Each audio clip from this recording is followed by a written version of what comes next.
Louvado seja Deus, igreja. Hebreus capítulo 10. Irmãos, é com bastante alegria que eu trago essa mensagem hoje. Porque quando eu estava procurando a mensagem para trazer para a igreja, eu estava olhando das minhas pregações antigas. E essa pregação, irmãos, ela é de 7/3/2019. A primeira vez que eu preguei essa pregação foi no dia 7/3/2019. Nós estamos hoje em 2024, então já faz 5 anos que essa pregação foi pregada. Louvado seja Deus. E eu estava lembrando, né? Traz o tempo da minha conversão para a honra e glória do Senhor. E eu fiquei muito contente de lembrar, porque eu tenho algumas pregações para a glória de Deus, guardadas, as minhas pregações escritas. Então eu queria trazer essa aqui para a igreja do Senhor. Amém? Hebreus capítulo 10, do versículo 19 ao versículo 31. Desculpa.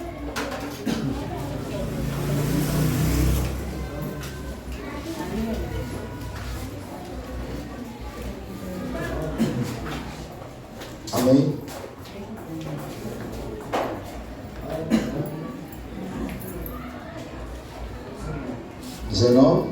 Ao 31. Vamos fazer a leitura total do texto, do 19 até o 31. Depois vamos discorrer em nome de Jesus. Amém? Vamos ler.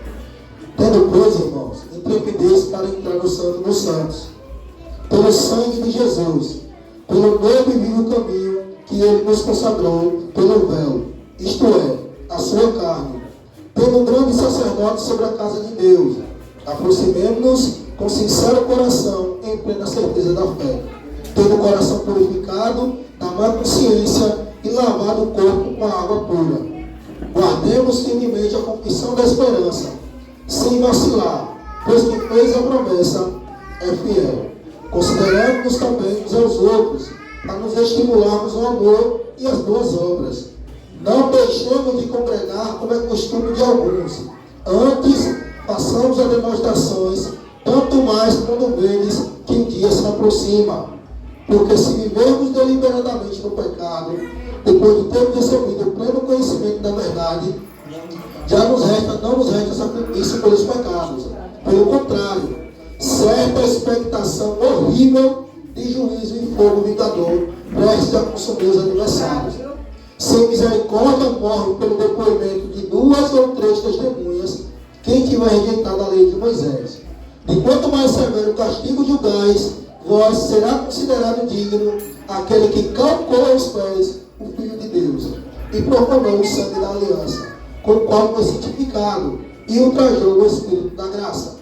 Ora, nós conhecemos aquele que disse: a mim pertence a vingança, e eu retribuirei. E outra vez, o Senhor julgará o seu povo. Horrível coisa é cair na mão do Deus vivo. Amém. Vamos orar.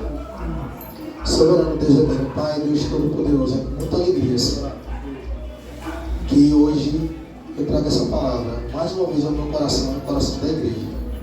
Rogo que o Senhor me use segundo a tua bondade e misericórdia, pelo poder do teu Espírito Santo, para que de forma compreensível eu possa trazer a tua palavra e o coração dos irmãos estejam preparados como terreno fértil, para que teu santo evangelho frutifique como semente boa que é.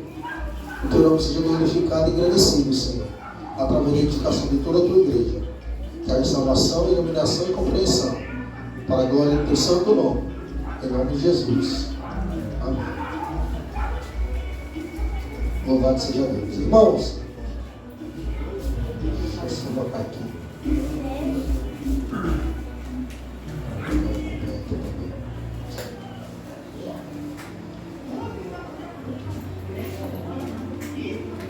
Irmãos, aqui nos textos que vamos ler agora, o autor ele coloca duas perspectivas, duas situações que são opostas. Do versículo 19 ao versículo 25, o apóstolo, eu ia falar o nome do apóstolo Paulo, porque a maioria dos reformadores entendem que é o apóstolo Paulo. E como opinião pessoal, eu entendo que foi o apóstolo Paulo que escreveu o livro de Hebreus. Mas não é certeza, não se conhece realmente quem foi o escritor do livro de Hebreus. Mas pela escrita e com a forma como é anunciada, faz muito sentido. Ele, do versículo 19 ao versículo 25, ele vai expressar que há um privilégio que os crentes têm, que os cristãos têm, de estar na presença de Deus. E como Deus tem misericórdia de nós e nos trouxe um dia distantes para a sua presença. E como a gente fomos transformados e regenerados para podermos estarmos na presença de um Deus que é 3 vezes santo. A partir do versículo 26 ao versículo 31, ele vai falar da punição eterna dos ímpios, de como os ímpios serão condenados, de que quando aqueles que rejeitarem completamente o sacrifício de Jesus Cristo, não terão escapatória. Esse é o contraste do texto. Ele vai falar primeiramente do privilégio que temos de podermos entrar na presença de Deus e do perigo de negligenciar o sacrifício de Jesus Cristo. Vamos ler. Tendo, pois, irmãos, intrepidez para entrar no Santo dos Santos pelo sangue de Jesus. Irmãos, a palavra intrepidez, ela... Só um instante. A palavra intrepidez, ela tem a conotação, a ideia de confiança. Entrar na presença de Deus com confiança, sem medo. A ideia de você entrar na presença de Deus de forma até ousada, confiante, de que você está entrando agora na presença de Deus através de um caminho que é impossível que você seja rejeitado. Quando você era criança e você chegava a seu pai, você chegava a ele com medo?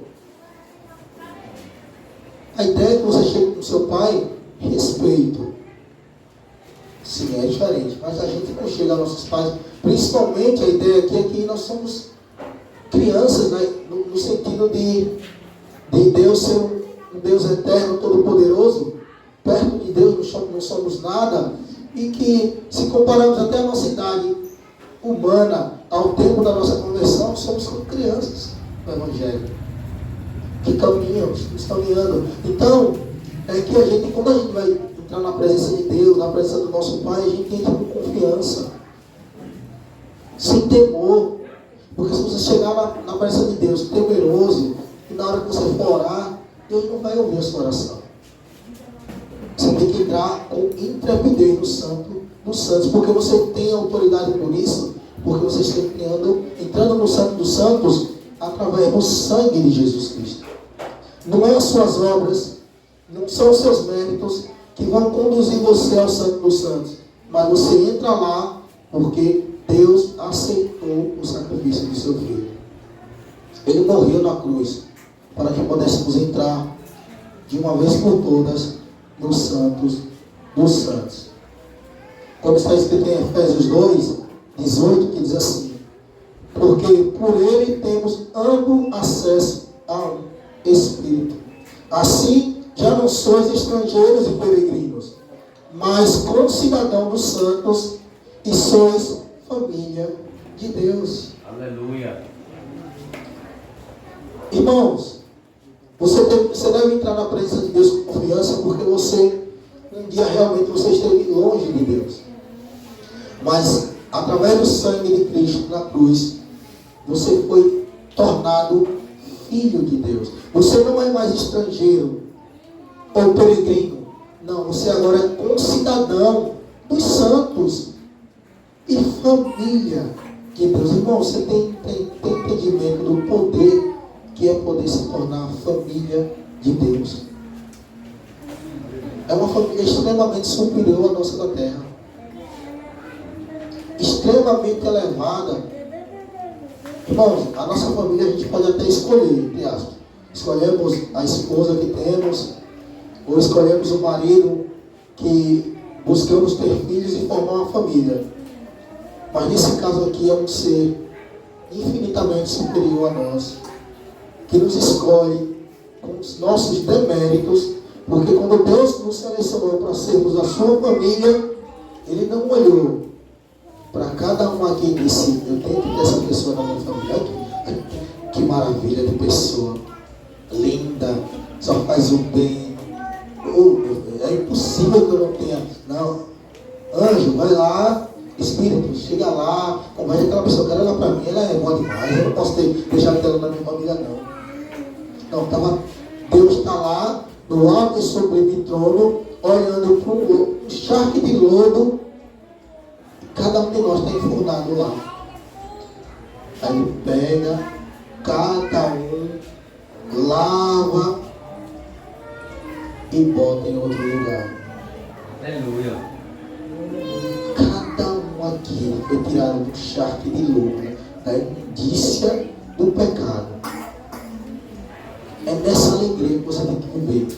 Aleluia. Na alegria que você foi chamado para se tornar filho de Deus. Você não é mais estrangeiro.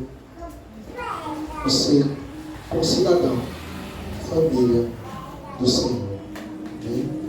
Versículo 20. Versículo 20, 21 e 22, vamos ler. Pelo novo e vivo caminho que Ele nos consagrou pelo véu, isto é, pela sua carne, tendo grande sacerdote na casa de Deus, aproximemo-nos com sincero coração e plena certeza de fé, tendo o coração sincero, purificado da má consciência e lavando o corpo com água pura. Irmãos, primeiro, o autor diz que você precisa entrar. E por que você entra na presença de Deus, o Santo dos Santos? Você entende que, quando ele fala o Santo dos Santos, ele está fazendo menção ao Antigo Testamento, ao templo, que naquele momento, só o sumo sacerdote entrava uma vez por ano. Olha, veja o poder que tem o sacrifício de Jesus na cruz. Na antiga aliança, o sumo sacerdote, ele só podia entrar no Santo dos Santos uma vez por ano. E era tanta coisa, tanta ordenança, lavar os pés, lavar isso, vestir a túnica, fazer isso, fazer aquilo, para depois entrar, porque se ele não fizesse minuciosamente, ele era morto. Glória a Deus, aleluia. Ele era morto, ele não saía vivo. Tanto que amarravam uma corda na cintura, porque se ele demorasse muito, aí já pensava assim, esse já se foi, vamos puxar. Entendendo a santidade de Deus, o Santo dos Santos é algo santo. Uma vez por ano o sacerdote podia entrar lá. E hoje você tem acesso a esse lugar de manhã, de tarde e de noite. Glória a Deus. Por causa de quê? Por causa do sangue de Jesus. Ele, que é o novo caminho, Ele consagrou o novo caminho pelo véu, isto é, a sua carne. Quando a Bíblia diz que o véu se rasgou de alto a baixo. Esse era o véu que separava o lugar santíssimo das outras partes do templo. Quando Jesus morre na cruz, Ele diz: tetelestai, está consumado. A Bíblia diz que o véu se rasga de alto a baixo. E aí podemos ver o Santo dos Santos. Entramos. Cristo é o novo caminho. O novo caminho eterno, pelo qual todo filho dele pode entrar com toda intrepidez e confiança. Como ele disse em João 14, versículo 6, ele disse: eu sou o caminho. Aleluia. Ninguém vai ao Pai se não for por mim. Então é através desse caminho, é através de Jesus, que entramos na presença de Deus. com confiança, com intrepidez, com ousadia para dizer: Pai, eu preciso. Glória a Deus. Todo crente deveria ter isso no coração e na mente. Olha, isso, de certa forma, eu enfatizo muito a questão da salvação aqui. Por que eu enfatizo muito a questão da salvação? Porque eu creio que quando você tem a plena confiança da sua salvação, é uma brecha menos para Satanás entrar na sua vida. Você tem mais confiança para viver o seu dia a dia. Isso lhe dá mais força, mais esperança, mais alegria para viver todo o restante da graça de Deus, da qual a igreja já desfruta em parte aqui na terra. Adentrar o Santo dos Santos já é desfrutar de um pedaço do céu. Onde é que Deus habita? Os céus. Deus está lá. O trono do Senhor está nos céus. Quando entramos no Santo dos Santos, entramos na presença de um Deus Todo-Poderoso. Ele está lá nos céus. E Jesus, ele reconstruiu o caminho que Adão destruiu. Adão rompe a aliança com Deus por causa do pecado. E Cristo é a ponte que nos liga novamente ao Senhor. Aleluia, Deus. Ele nos trouxe novamente para que pudéssemos chegar a Deus com alegria e não com temor de sermos fulminados ali, como aconteceu com Nadab e Abiú, mas confiantes na promessa de Deus que o seu Filho morreu por cada um de nós.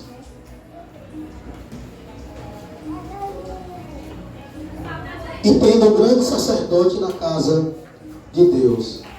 Cristo é o nosso sacerdote. Ele é o sumo sacerdote, como está escrito no próprio livro de Hebreus. Mas ele não é um sumo sacerdote como Arão era. A Bíblia diz que Jesus é um sumo sacerdote muito mais excelente, segundo a ordem de Melquisedeque. A ideia da ordem de Melquisedeque ali é que é um sacerdote eterno, é um sacerdócio que nunca se acabará. Porque se você perceber, Arão morreu e o sacerdócio foi passado para outro. Mas o sacerdócio de Cristo é eterno. Por isso, ele constantemente intercede por nós. Nós temos a confiança e a garantia de um sacerdote que não será mudado. Não é que hoje temos um bom sacerdote e amanhã pode entrar um sacerdote corrupto que para de jogar por nós. Não, temos um sacerdote que é santo, é todo-poderoso e ele é perpétuo. O sacerdócio dele durará eternamente. É esse sacerdote que temos. Como está escrito em 1 Coríntios 1:9, diz assim: fiel é Deus. Só um instante.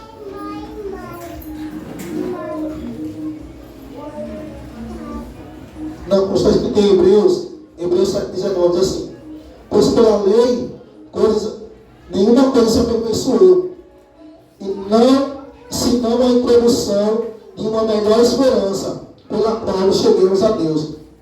Veja, o que Hebreus está falando aqui é o seguinte, que os sacrifícios que Arão fazia anualmente não tinham poder para purificação de pecados. Então você pergunta assim, então por que era feito? Porque Deus exigia os sacrifícios do sacerdote naquela época. O propósito dos sacrifícios ali era lembrar o povo que ele é pecador. Por que os sacrifícios eram realizados? Por causa do pecado. Então cada vez que se sacrificava um animal ali, era lembrança, fazendo menção dos pecados do homem. Se aqueles sacrifícios tivessem poder para santificar alguém, em determinado momento aconteceria o quê? Parariam os sacrifícios, porque seríamos aperfeiçoados e não precisaríamos mais de sacrifício nenhum. Mas, como aqueles sacrifícios não tinham poder para isso, aí Deus diz assim, olha, pela lei, não se aperfeiçoou coisa nenhuma, senão a introdução de uma melhor esperança pela qual chegamos a Deus. Quem é a esperança nova, irmãos? Jesus Cristo. Aleluia! Aqui está a promessa de uma esperança que é superior ao sacerdócio antigo. Jesus Cristo, o sacrifício perfeito dele na cruz. Ele sim é perfeito, ele aperfeiçoou os seus. Ele sim, através do seu sacrifício na cruz, conseguiu nos remir, nos purificar dos nossos pecados. Aleluia, Deus. Quando Cristo vai até a cruz do Calvário, ele sabia que nós precisaríamos disso. Que a lei não tinha poder nenhum para fazê-lo. De modo que a nossa alegria, ela vem do Senhor em saber que Ele se entregou um dia morrendo por nós. Versículo 22. Aproximemo-nos com coração sincero e plena certeza de fé, tendo o coração purificado da má consciência, lavado o corpo com água pura. Irmãos, aproximemos-nos com coração sincero. Lembra uma coisa: você está entrando na presença do Rei dos Reis e Senhor dos Senhores. Consciente disso, você vai entrar na presença de um Deus 3 vezes santo de qualquer jeito. Lembremos de, apesar, irmãos, de não vivermos na lei, lembremos de Nadab e Abiú, homens que adentraram os santos dos santos. Nadab e Abiú foram mortos porque adentraram lá? Não. Eles foram mortos porque adentraram lá de qualquer jeito. Porque eles não entenderam o Deus que eles serviam. Eles não entenderam que Deus era 3 vezes santo e exige que o seu povo também seja santo. Então, aproximemos-nos com coração sincero, ou seja, adoração em espírito e em verdade. Em espírito e em verdade. João 4,14 vai dizer assim: mas aquele que beber da água que eu lhe der, para sempre nunca mais terá sede, porque a água que eu lhe der se fará nele fonte de água que salta para a vida eterna. Essa é a purificação de Cristo. Você é purificado internamente, você é transformado de dentro para fora. É isso que Deus está dizendo. Quando aqui Jesus está falando com a mulher samaritana, ele está dizendo assim: olha, se você beber da água que eu lhe der, do seu ventre fluirá rios de água viva para a eternidade. Essa é a lavagem, nós somos lavados, purificados. E qual é a água que a gente está falando? É a palavra de Deus. Essa palavra é que tem poder de purificar você. A água que Cristo está falando é Ele mesmo, porque Ele é o Logos, mas é a palavra de Deus. A ideia é assim: se você aceitar a mim, se você receber o meu testemunho, se você crer nas minhas palavras, fluirão em você rios de água viva para a eternidade. Glória a Deus. Você precisa crer em Jesus. Você precisa crer na palavra de Deus. Quando você crê na palavra de Deus, automaticamente no seu ventre flui fontes de água viva para a vida eterna. Se cumpre esse versículo. É só crer, irmãos. Essa é a água pura que o versículo está falando. Cada um aqui foi lavado por essa água, eu creio, em nome de Jesus. Amém. Cada um de nós fomos purificados por essa água. Cremos no sacrifício de Jesus. Cremos que Ele morreu e ressuscitou ao 3º dia. Cremos que Ele era homem e Deus ao mesmo tempo. Cremos que o sacrifício dele é poderoso e há de salvar todos aqueles pelos quais Ele morreu. Nem mais, nem menos. Alguns dizem que Cristo morreu por todos, mas eles não entendem a gravidade de falar isso. Veja, se eu digo que Cristo morreu por todos e todos não serão salvos, a consequência é: o sangue de Cristo não é tão poderoso assim, já que Ele não conseguiu salvar todos. Cristo morreu por todos, mas nem todos se salvarão. Então, o sacrifício de Cristo não é perfeito. Agora, se usamos a exegese do texto para a compreensão do que a palavra está dizendo, quando a Bíblia diz que Cristo morreu por todos, dizendo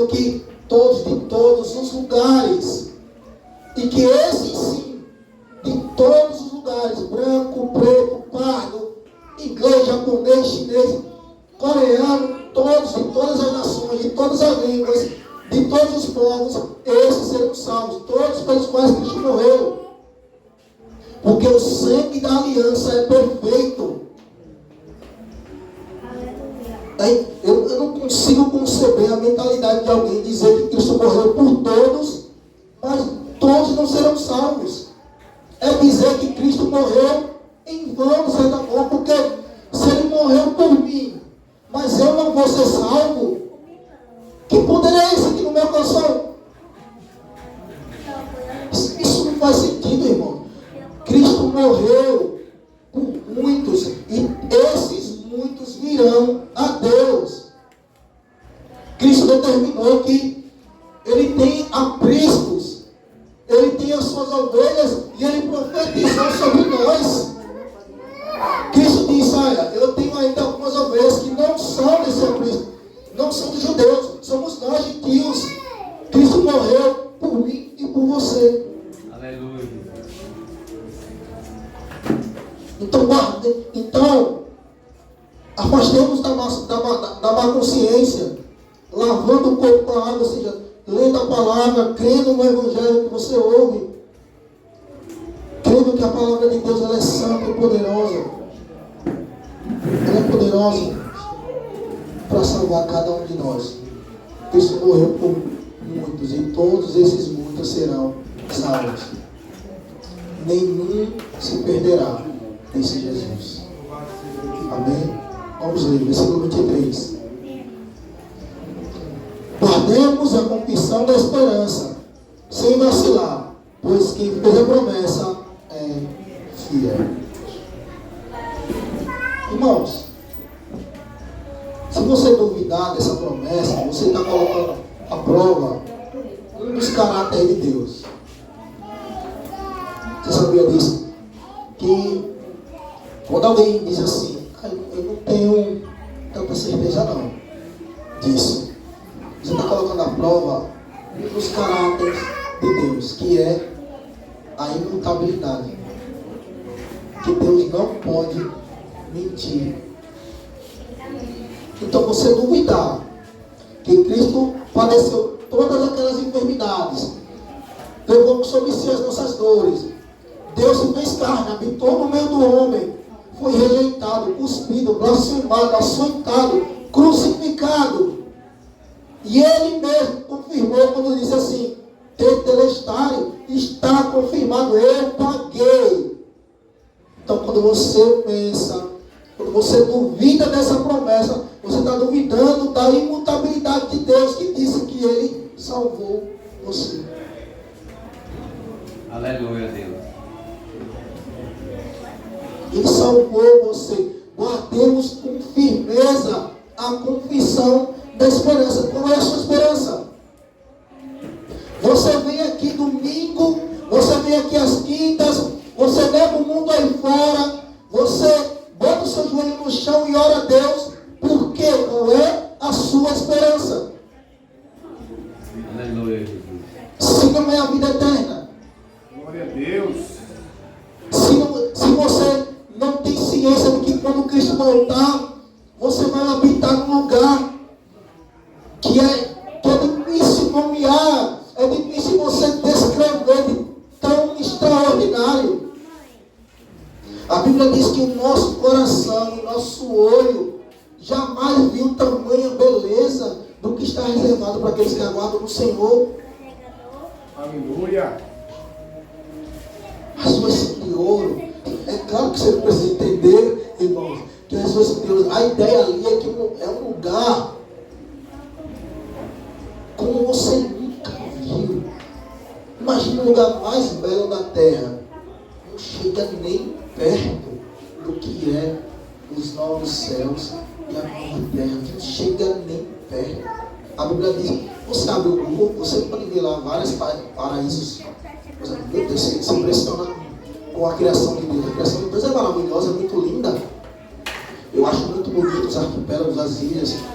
Muito bonito aqueles mares azuis com águas transparentes.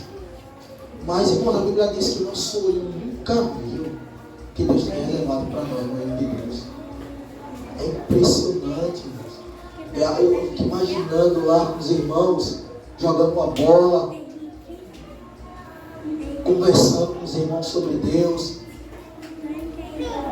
Irmão, assim, a gente vai fazer muita coisa no reino de Deus. Diz o início, não beberei do fruto dessa vida e até que estamos aguardando lá para ceiar com Ele. Que está aguardando uma igreja firme, confiante, perseverante na palavra de Deus.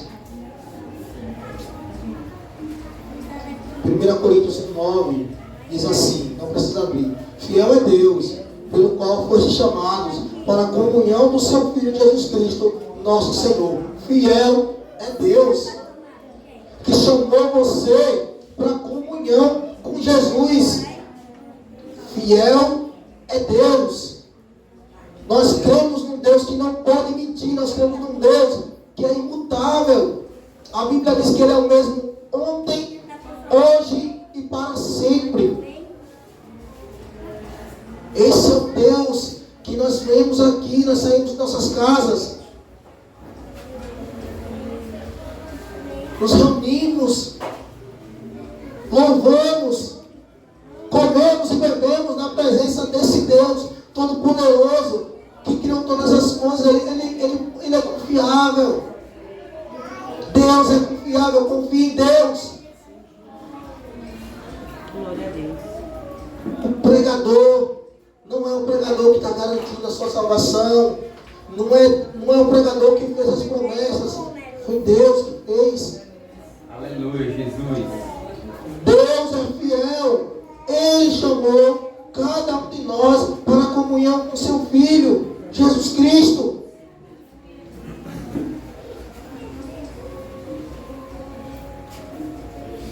Nada pode abalar a sua fé, irmãos. Nada pode fazer você se desviar do caminho de Deus.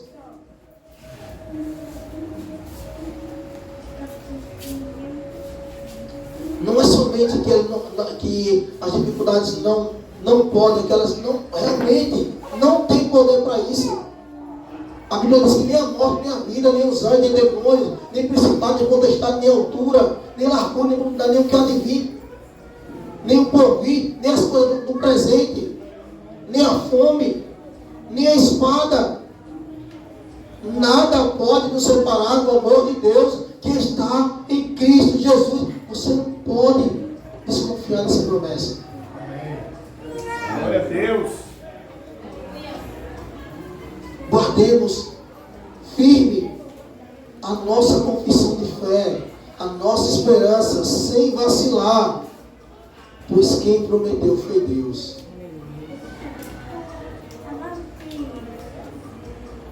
Quem prometeu foi Deus. A igreja, ela, nos últimos tempos, tem acontecido uma debandada, né? E é para que se cumpra a Bíblia. A apostasia, ela precisa acontecer. Mas você precisa entender uma coisa, que aqueles que se apostam, e eu não digo aquele que sai para regressar, o filho pródigo, porque o filho pródigo ele pode até sair da presença do pai, mas o próprio Deus o traz de volta. É impossível que o filho pródigo morra no mundo. Ah, pregador, o que você está dizendo? Não é assim, é assim sim. É assim que eu creio. É o que eu leio e vejo nas Escrituras. É o que a Bíblia me diz. É que os eleitos de Deus vêm a Deus. Todos que o Pai me deu, vêm a mim. Olha que está sempre ligado a uma promessa de Deus. Não importa quanto tempo passe, o eleito sempre voltará para a casa do Pai. Não é desses que eu estou falando. Eu estou falando daqueles que se afastaram e não mais retornaram. Eles vacilaram, eles não creram na promessa de Deus, eles desconfiaram. Eles não creram num Deus que é todo-poderoso, que tenha poder para salvá-los. Eles não quiseram a salvação, eles rejeitaram, eles saíram da igreja. Eles nunca foram à igreja, na verdade.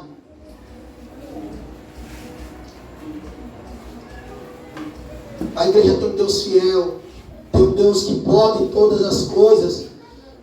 A nossa esperança está em um Deus eterno. A nossa esperança está num Deus que nos guarda desde o ventre da nossa mãe. Irmãos, há dois tempos distintos. É uma exegese minha, não sei se muitos pensam, mas eu acho que isso é lógico. Esse raciocínio lógico dentro da palavra de Deus. E você vai ver isso não como conjectura, mas o próprio Paulo escreveu. E os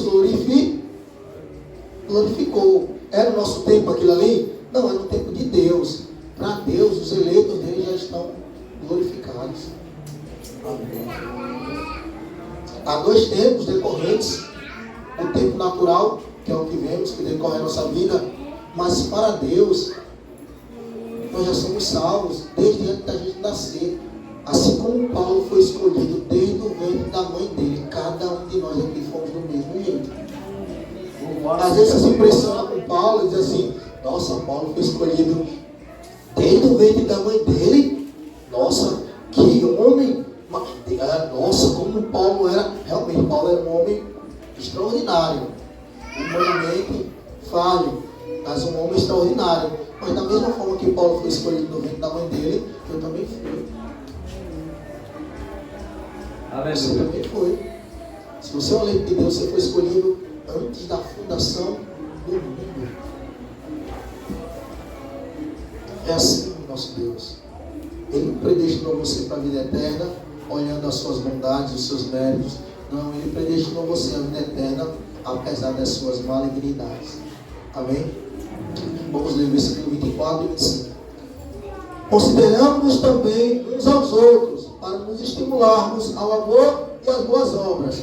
Não deixemos de congregar, como é costume de alguns. Antes, façamos as demonstrações, tanto mais quando vê que o dia se aproxima. Ô irmãos, o que é que a gente tem feito aqui? Se não é fortalecer um ao outro. Com o propósito de pessoas distintas, com mentes diferentes, que viviam em perspectivas diferentes, com sonhos diferentes, se reúnem hoje com o mesmo pensamento, com o mesmo propósito, com o mesmo espírito e até com sonhos semelhantes. Porque podemos ter vários sonhos peculiares a cada um, mas temos um sonho que compartilhamos, que é desfrutar do reino de Deus. Nós queremos que todos nós que estamos aqui subamos.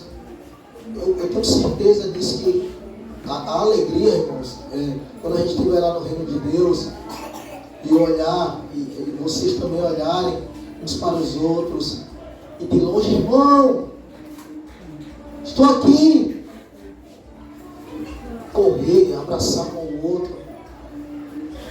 Se a gente se alegra agora, sendo falhos como somos, quando vemos pessoas próximas a nós, entregando a vida a Deus, fazendo parte da comunhão dos santos, adentrando a aliança do Senhor, muito mais nos alegraremos naquele dia, quando o pecado se for extirpado do nosso ser, quando seremos plenamente perfeitos, mais do que perfeitos, seremos glorificados. Aleluia! Aleluia, Jesus. Então, enquanto estamos nesse tabernáculo, enquanto estamos ainda aqui nessa terra, a Bíblia, Deus nos chama a estimularmos uns aos outros. Irmãos, veja, a ideia é que você sabe que nós somos falhos e às vezes podemos fraquejar, esmorecer um pouco na fé devido às circunstâncias. Mas aí é que entra, a Bíblia diz: é melhor que sejam, porque se um cair, outro levanta. Acho que a igreja é mais de dois. Amém. Esse é o propósito. Glória a Deus. Procure saber como está o seu irmão. Converse com ele. Veja se ele não está precisando de alguma coisa, de uma palavra, de um conselho bíblico. Às vezes o irmão, ele não está tão firme naquele momento, e uma palavra sua pode fortalecer ele. Uma palavra vinda do Senhor através de você pode fortalecer o irmão. E vamos nos estimular. Aí você pega o irmão e lembra disso aqui: irmão, persevere. O Deus que prometeu, Ele é fiel. Aleluia. Ele disse que se você crer, você terá a vida eterna. Você será salvo. Você pode confiar no Deus que lhe prometeu a salvação. Não esmoreça, não deixe que as circunstâncias abalem a sua fé. E ele vai olhar e dizer: é mesmo, irmão, é mesmo. O nosso Deus é todo poderoso. Eu vou me erguer, eu vou orar a Deus e Deus vai me levantar. Aleluia. Estimularmos ao amor e às boas obras. Irmãos, se tem uma coisa que Deus tem colocado, eu oro muito a Deus, eu peço muito a Deus: Senhor, enche meu coração de amor. Você precisa pedir amor a Deus. Senhor, enche meu coração de amor. Porque olha, se o seu coração estiver cheio de amor, todas as outras coisas fluirão naturalmente. A bondade, a benignidade, a misericórdia, a mansidão, a compaixão, tudo procede do amor. E outra coisa, fale e mostre amor para os seus irmãos. Não tenha vergonha de expressar o amor que você tem pelo seu irmão na fé. Não tenha. Paulo diz assim: olha, eu salvo os irmãos com o ósculo santo. Você sabe o que é o ósculo santo? Um beijo. Eu salvo os irmãos com um ósculo santo. Paulo nunca teve medo de expressar o amor. Irmãos, eu amo vocês do fundo do meu coração. Deus sabe o amor que eu tenho por vocês. Porque eu faço menção todos os dias de vocês nas minhas orações. Isso é amor. Nos estimulemos no amor e nas boas obras. Não deixemos de congregar, como é costume de muitos hoje. Não deixemos de congregar, como é costume de muitos. A apostasia que eu estava falando, ela vai acontecer, ela está acontecendo. São pessoas que têm abandonado a igreja de Cristo, têm inventado, desculpa,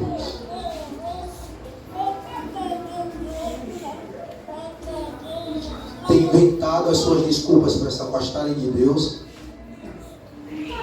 porque são sim desculpas, porque congregaram o mandamento do Senhor. E se você se afasta da igreja, você se afastou de Cristo. Porque veja, não, pregador, isso, como alguns dizem, não preciso congregar não. Deus quer o coração. É importante eu estar lá na minha casa, fazendo bem, que já está tudo certo. Eu digo: então seu Deus é um açougueiro, porque Ele quer só o coração. Você está indo no frigorífico, está no lugar errado. Porque Deus quer todo o seu corpo. Ou então a gente faz o seguinte: já que Deus quer o coração, quando você morrer, Ele tira o seu coração e vai para o céu. O resto de você vai queimar no inferno. Ele só quer o coração, mas Ele quer só o seu, porque eu quero ir como todo morrendo de Deus. Então, irmãos, as pessoas não entendem. Vocês mostram para ela o texto e dizem: irmão, congregar, meu amado, é uma obrigação, é um mandamento de Deus. Não deixe de congregar. Não esmoreça. Esforce-se em vir para a casa de Deus. Não deixe que qualquer coisa impeça você de estar no culto ao Senhor. É lógico que tem circunstâncias que realmente impedem do crente vir congregar, e Deus entende isso. Deus entende quando você realmente não pode estar na casa de Deus junto com seus irmãos para adorar o Senhor. Mas quando você faz isso de forma deliberada, inventando desculpas, Deus também sabe. Aleluia. Quando você não se esforçou verdadeiramente como devia para estar na casa de Deus. Glória a Deus. Não deixe de congregar. Muito mais, Atos 2,42 diz assim: e perseveraram na doutrina dos apóstolos, na comunhão e no partir do pão e nas orações. O crente, ele persevera na comunhão. Quer perseverar, irmãos? Se não se esforçar para vir à casa de Deus, nós perseveramos na comunhão, no partir do pão. No partir do pão é a comunhão, é no desfrutar das bondades de Deus, como a gente constantemente faz, e nas orações, como foi no dia de ontem.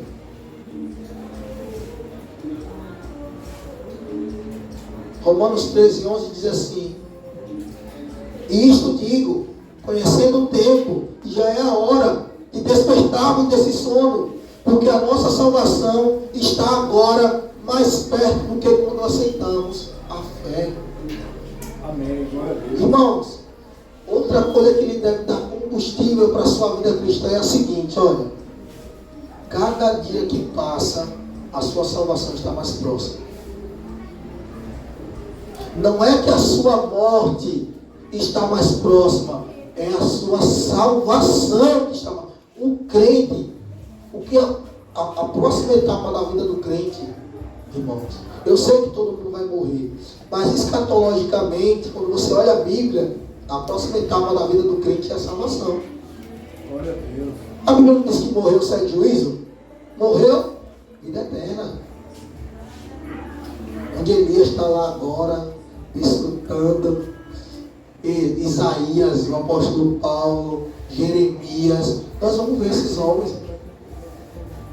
Nós vamos lá dizer: Jeremias, você era chorão, viu?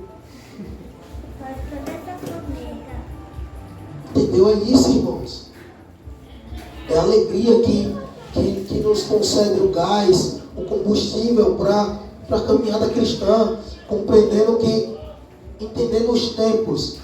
A ideia é a seguinte: é você perceber, você lê a Bíblia, e a Bíblia diz que haveria os sinais da volta de Jesus, que a humanidade estaria de um jeito, o sistema estaria do outro, aconteceria isso e aquilo. É lógico que tudo que a Bíblia descreve, 99% já se cumpriu, mas eu estou falando no sentido de você olhar, ter um discernimento espiritual e entender que é tempo de despertar. A ideia que o autor está falando ali é você se sacudir para a obra de Deus. É você se mover, é você perseverar ainda mais, é você comungar ainda mais, é você ler mais, é você estar mais com os irmãos reunidos, é você estar mais em comunhão com Deus. Você está vendo que os dias são maus, você está vendo que cada tempo que passa, a iniquidade se aflora, ela se aumenta. Então você se chega mais a Deus. Você não para, você não sai da igreja, você não olha para o mundo e diz que nada, Deus não existe, não tem condição não, eu vou para o mundo mesmo. Que nada, mundo de crente que fala mal do outro, crente cheio de defeito, eu vou estar aqui no meio desses crentes, nada, eu vou para o mundo. Não, você persevera, conhecendo os tempos, você desperta do sono, porque a nossa salvação hoje está mais perto do que o dia que cremos. A noite é passada, o dia é chegado. Deixemos, pois, as obras das trevas e vistamos das armas da luz. Glória a Deus. Precisamos andar em boas obras. Precisamos manifestar a diferença daquele que serve e daquele que não serve.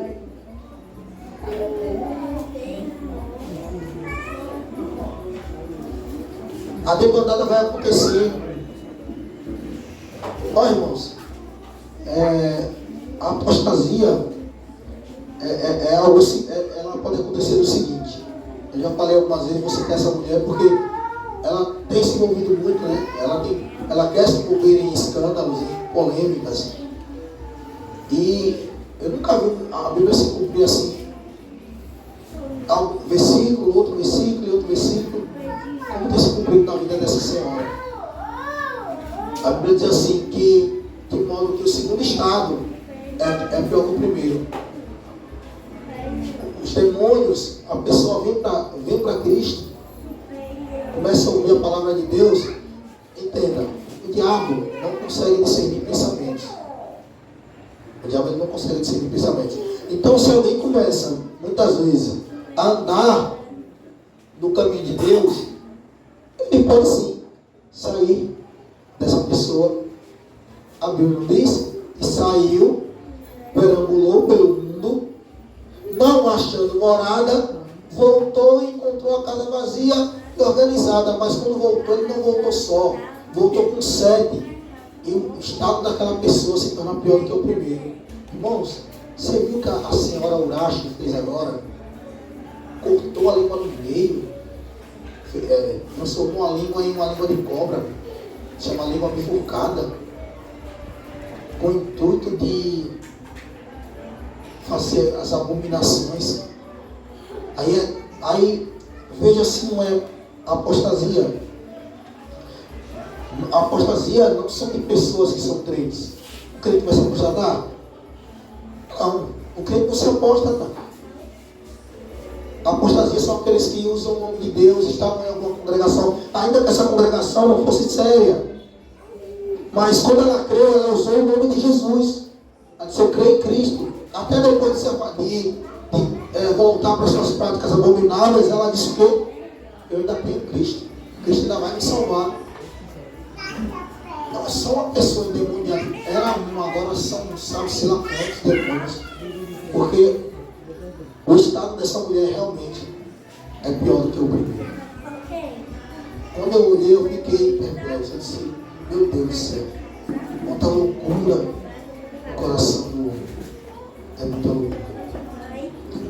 Vamos ler. Agora nós vamos entrar, irmãos, para a segunda parte. Primeiro vimos os privilégios de sermos cristãos, os privilégios de adentrarmos na presença de Deus. Agora, a partir do versículo 26 ao 31, vamos ver os perigos de negligenciarmos esse sacrifício de Deus. Os perigos que os ímpios sofrem aí fora. Versículo 26, vamos ler. Porque se vivemos deliberadamente em pecado, depois de termos recebido o pleno conhecimento da verdade, já não nos resta sacrifício pelos nossos pecados. A ideia aqui é a seguinte, irmãos, ó. São pessoas que faziam parte do nosso cotidiano. Como Paulo disse, estava no meio de nós, mas não eram dos nossos. Porque se fosse dos nossos, permaneceria conosco.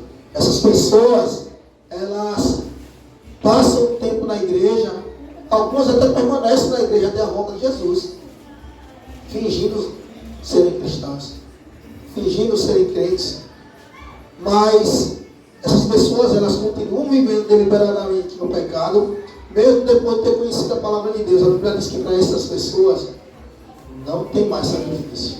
Cristo não vai morrer de novo, Cristo não vai encarnar novamente, sofrer morte de cruz para salvar essas pessoas. A Bíblia diz que para esses não tem mais sacrifício pelos pecados. Eles estão condenados. Eles serão lançados no inferno. Porque, irmãos, imagine, você está no mundo e depois de conhecer as maravilhas de Deus, como foi com Judas, viu Cristo operar os milagres, viu Cristo curar cego, curar coxo, curar leproso, ouviu as palavras vindas do próprio Deus, que amava. Irmãos, aqueles homens, eles tiveram, é por isso que Judas não tinha como ele ser salvo. Não tinha. Alguns dizem que Judas podia ser salvo. É impossível. A Bíblia diz que ele foi predestinado para aquilo. Ele é o filho que se perderia. Ele é o discípulo que se perderia. Jesus falou: nenhum dos seus que o Senhor me deu se perdeu, a não ser aquele que era predestinado para que se cumprisse as Escrituras. Então, todo aquele que ouvindo a palavra de Deus, ouvindo que Cristo morreu, que sofreu morte de cruz, que Deus enviou o seu único Filho, para que todo aquele que nele crê não pereça, mas tenha vida eterna. Ouvindo isso, crendo, desfrutando da comunhão dos irmãos, desfrutando da graça de Deus, volta para o mundo e nunca mais volta, não há sacrifício para essas pessoas. O contrário, como está escrito em Sinfonias, que diz assim: nem a sua prata, nem o seu ouro poderá livrar no dia do furor do Senhor, mas pelo fogo do seu zelo toda a terra será consumida, porque certamente fará de todos os moradores da terra uma destruição total e apressada.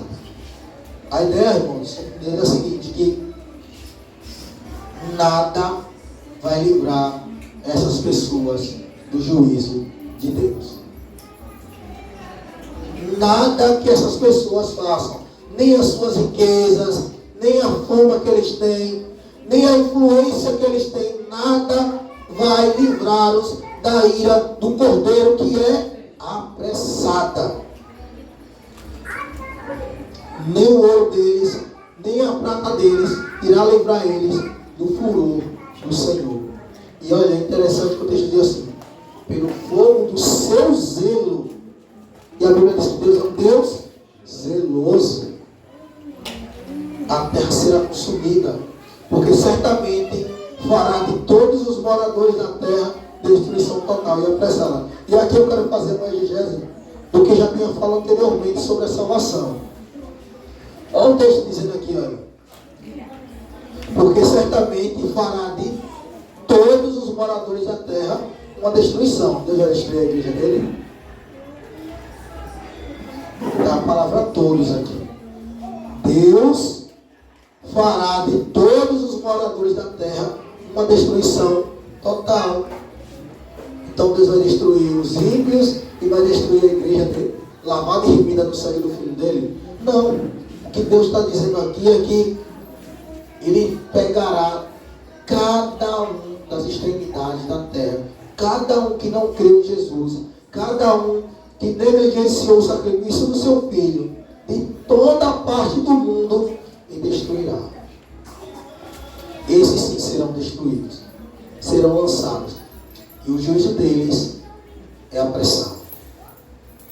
Versículo 28. Vamos ler. 27. Pelo contrário, certa expectativa horrível de juízo e fogo consumidor, prestes a consumir os seus adversários.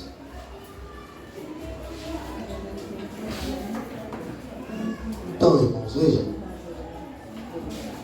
O versículo 26 vai dizer que se a pessoa se afastar, depois de ter ouvido tudo isso, não há mais escapatória.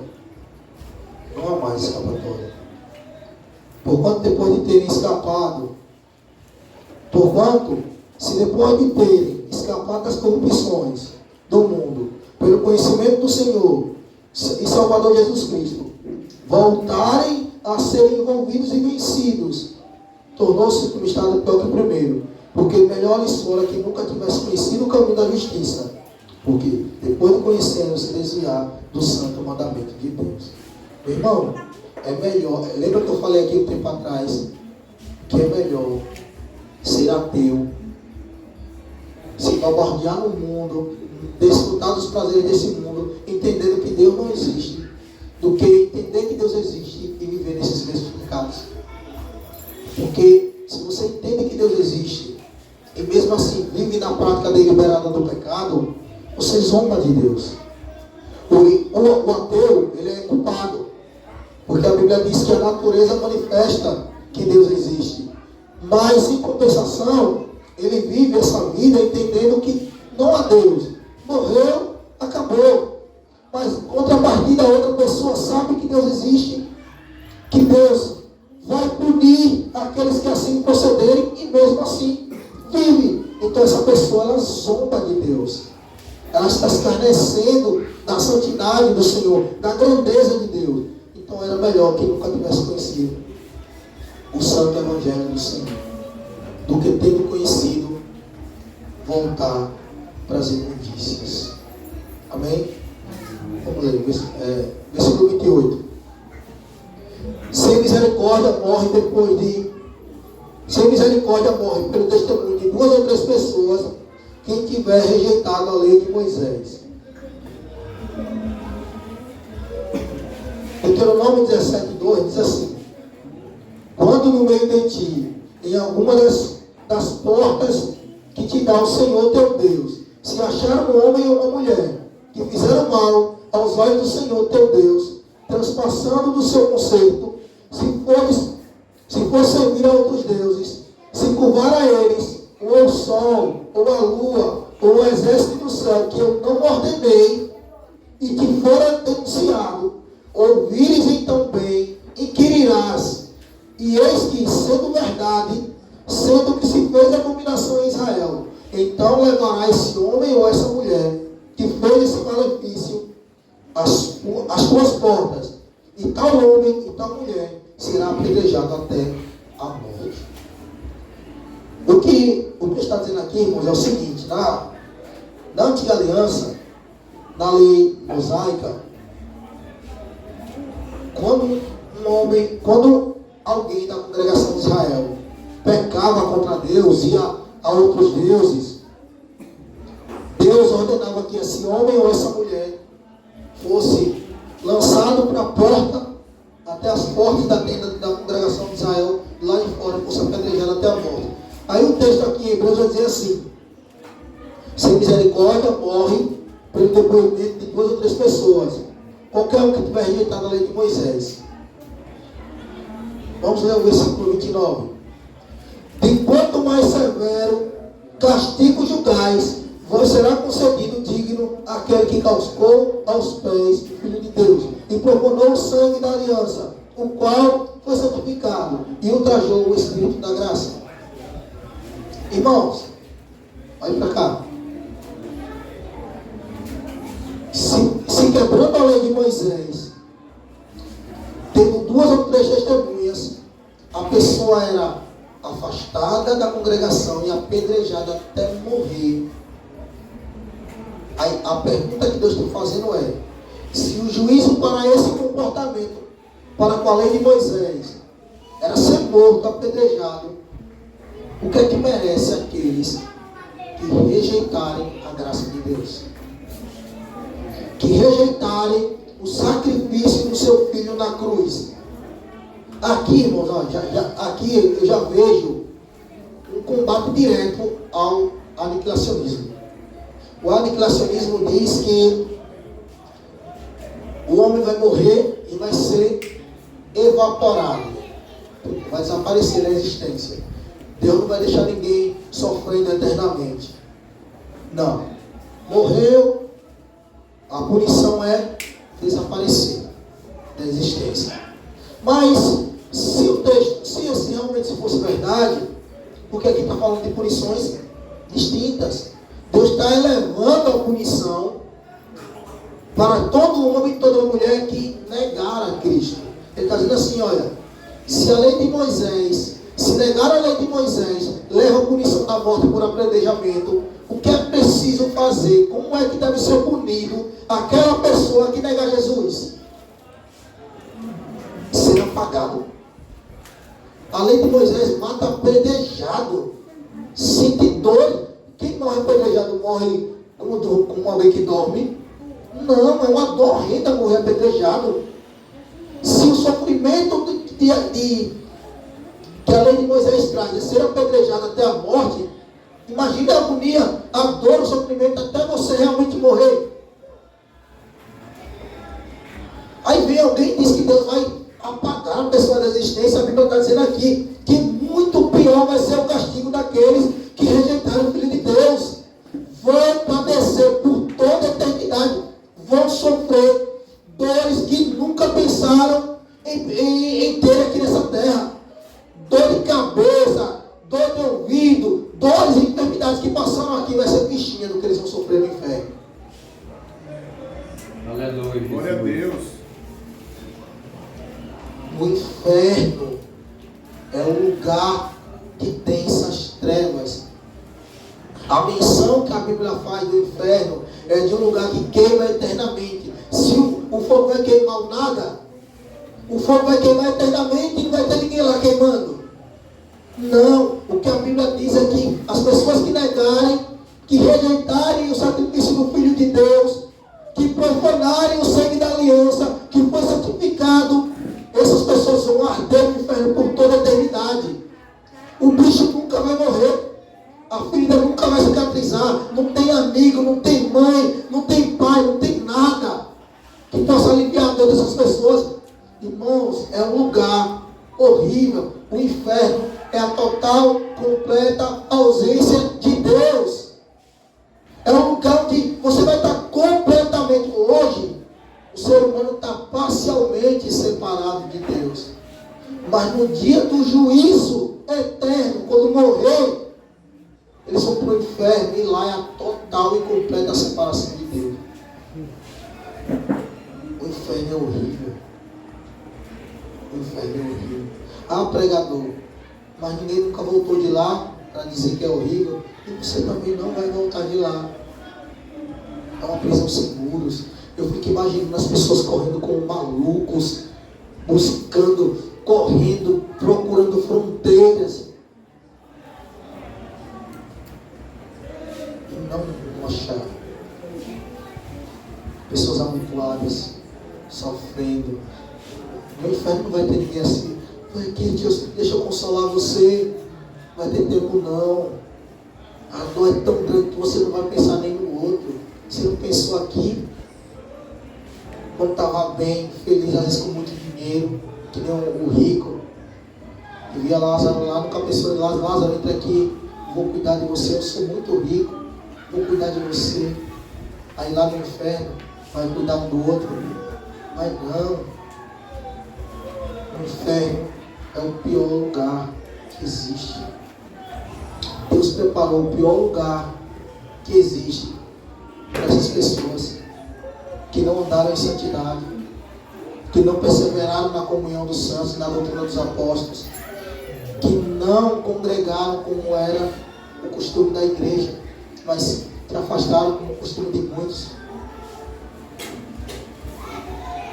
E quanto mais castigo severo pensas ser digno, aquele que calcou, a ideia de calcar a ideia do calcanhar, é pisar e fazer aquele movimento assim de chacota, de humilhação, de pouco caso. Quando você pisa em alguma coisa que é sujo, que é desprezível. É desprezar, a ideia é de alguém que está desprezando os amigos de Cristo, é que esbofeteou a Cristo. Você sabia, talvez você não saiba, mas Jesus olhou para os fariseus e disse que eles eram culpados pelo que os pais deles fizeram com os profetas. Eles disseram assim: olha, se nós vivêssemos na época dos profetas, jamais mataríamos os profetas. Aí Jesus olha para eles e diz assim: bem vocês fazem, aumentando o juízo de Deus sobre vocês. Porque o que eles estão fazendo ali é aumentando o juízo de Deus sobre eles, porque ele está matando o maior dos profetas. Os fariseus mataram o maior dos profetas. Então, consequentemente, eles se tornam responsáveis pela morte de todos os outros profetas que vieram de Jesus.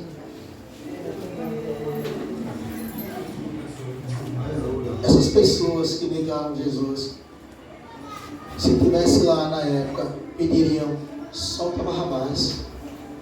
Cada um aqui que a Bíblia está falando, que calcou aos pés o sangue da nova aliança, o sangue da aliança santificado, que ultrajou o Espírito da graça.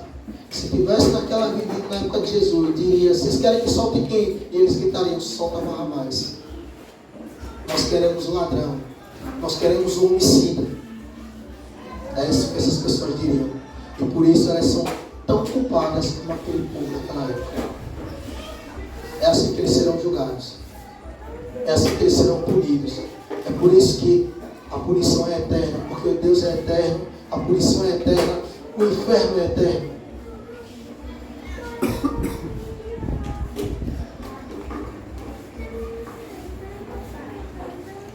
Não podemos nos afastar de Deus. Você veio para o caminho do Senhor,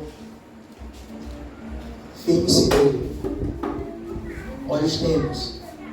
Perceba que Jesus está próximo de voltar, que a sua salvação hoje está mais perto do que no dia que você creu. Que você tem um Deus fiel, que vale a pena perseverar, vale a pena se esforçar para vir à casa de Deus, vale a pena se esforçar para fazer parte da comunhão dos santos. Vale a pena. Versículo 30. Ora, nós conhecemos aquele que disse: a mim pertence a vingança, e eu retribuirei. Outra vez, versículo 31. O Senhor julgará o seu povo. Horrível coisa é cair na mão do Deus vivo. Lucas 12, capítulo 5 diz assim: mas eu vos mostrarei a quem deveis temer. Temei aquele que, depois de matar, tem poder para lançar no inferno tanto o corpo como o espírito. Essas pessoas não temem a Deus. Essas pessoas não têm noção de que Deus é que elas estão irritando.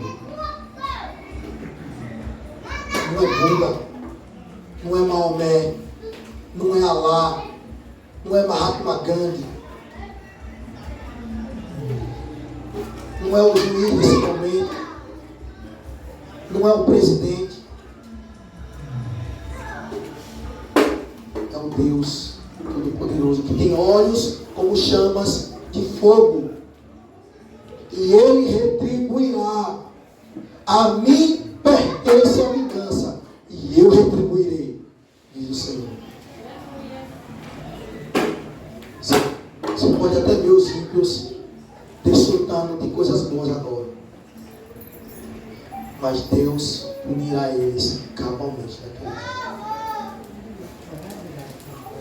Você tem noção, o inferno é tão horrível que eles não vão nem lembrar das coisas boas que um dia eles desfrutam aqui na terra. A única coisa que passará na mente dessas pessoas, eu creio, e será ainda mais aflição para eles, é lembrar que um dia eles tiveram a oportunidade de crer em Cristo. Isso será tormenta ainda mais para eles. Eu estou aqui porque eu não quis a Deus. Eu estou aqui porque eu negligenciei o sacrifício do Filho de Deus. Eu estou aqui porque um dia pregaram para mim, dizendo: arrependei-vos porque é chegado o reino de Deus, e eu não creio nessas palavras. Por isso eu estou aqui, longe de Deus para sempre, sem alívio. Porque a horrível coisa é cair na mão do Deus vivo. Davi disse assim: Senhor, melhor é ser julgado pelo Senhor que julgado pelos homens. Isso é para os eleitos de Deus. Porque para o ímpio, a horrível coisa é cair na mão do Deus vivo. Que a igreja tenha consciência das bênçãos que recaem sobre nós, das maravilhas que Deus proporcionou e continuará proporcionando a cada um aqui, para que isso sirva de consolo e fortalecimento, para nunca se afastar da presença de Deus, para nunca deixar a sua congregação. E aqui eu não estou falando de que você precisa especificamente estar aqui, mas que você nunca se afaste da presença de Cristo. Não seja como aqueles que inventam desculpas, saem de uma congregação para partir para o mundo, porque tudo que ele queria era se desfrutar do mundo. Não, eu saí de uma igreja que não pregava a palavra de Deus, mas eu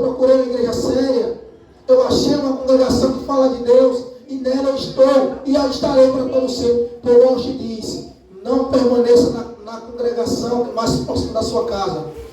Vá para a congregação que é mais próxima da igreja, da Bíblia. Amém. Aleluia. Glória a Deus. Vocês receberam um dom. E a Bíblia diz que quanto mais é dado, mais é cobrado. Vocês têm a obrigação de perseverar. Vocês têm recebido o leite puro espiritual de Deus.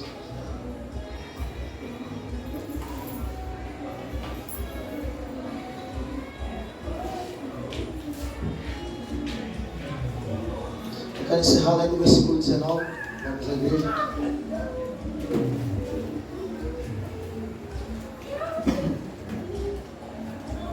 Amém? Vamos ler. Tendo, pois, irmãos, intrepidez para entrar no Santo dos Santos pelo sangue de Jesus. Só lhe dê um glória.